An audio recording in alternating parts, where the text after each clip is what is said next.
Such a damn shame.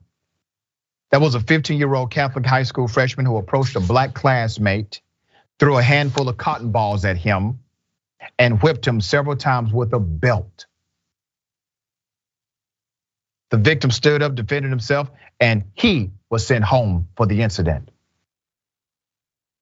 The white student, a high school freshman, was arrested on March 15, 2022, and charged with simple battery and a hate crime.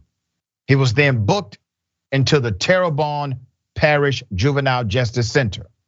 You know, Republicans in Georgia and other states, are they passing laws to try to create better policy to remedy these issues that are happening inside of our school systems? No, they want to tell you that the boogeyman is critical race theory, which nobody teaches and nobody really gives a damn about inside of K through 12 education. This is a political red meat move. But we have real problems inside of our school systems that are left unaddressed because these politicians rather feed you a lie than actually do their damn jobs. These are real problems. These are problems. They are systemic, they are dangerous, and they can lead to death. Obviously, it's traumatizing, but it can go even deeper than that.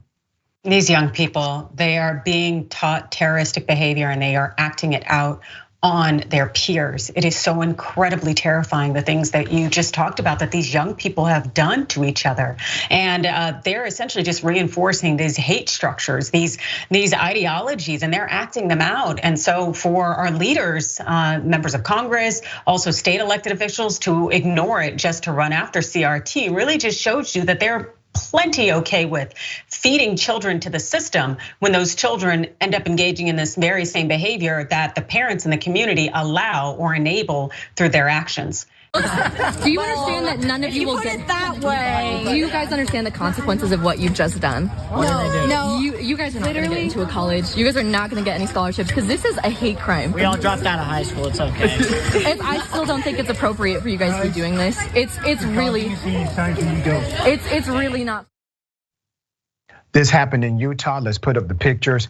Let me say thank you to the individual who tried to give them a proper education about the insanity of their behavior and the insensitivity connected to it.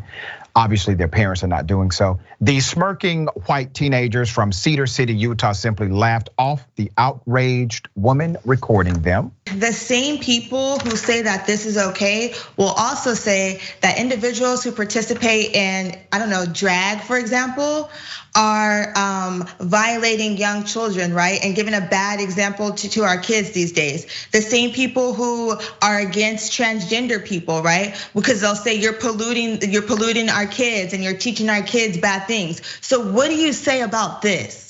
What do you say about people coming out of themselves and out of their character to go and disrespect another race and think that it's funny? I'm glad the governor has something to say, but I think the thing is you need to tell people why this is not okay. It's not just enough to say that we don't tolerate this type of hate speech or we don't tolerate this type of activity. You need to explain why. There is a lack of understanding of where this type of activity comes from and why it is so offensive and why we should not keep doing it. They don't understand why, and they probably don't want to, but the why needs to be addressed.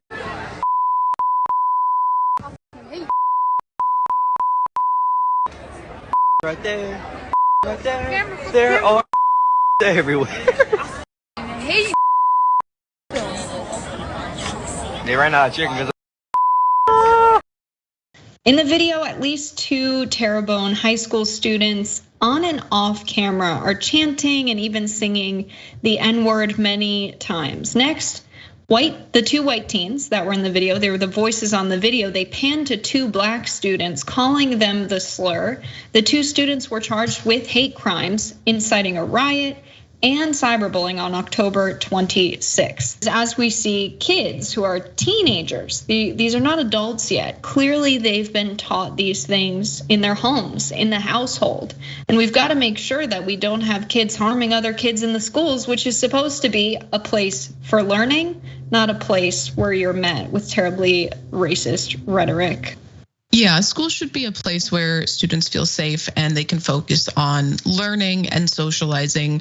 It should not be a place where they're being subject to racial abuse, discrimination, because when that happens in schools, the schools no longer, become a safe, comfortable place for those students, which impedes their ability to learn. I mean, if you're constantly looking over your shoulder, you're afraid that someone's going to come up and call you a slur, you're not going to be able to do well in your studies. You're not going to be able to focus. And now you're creating an environment that students don't even want to go to.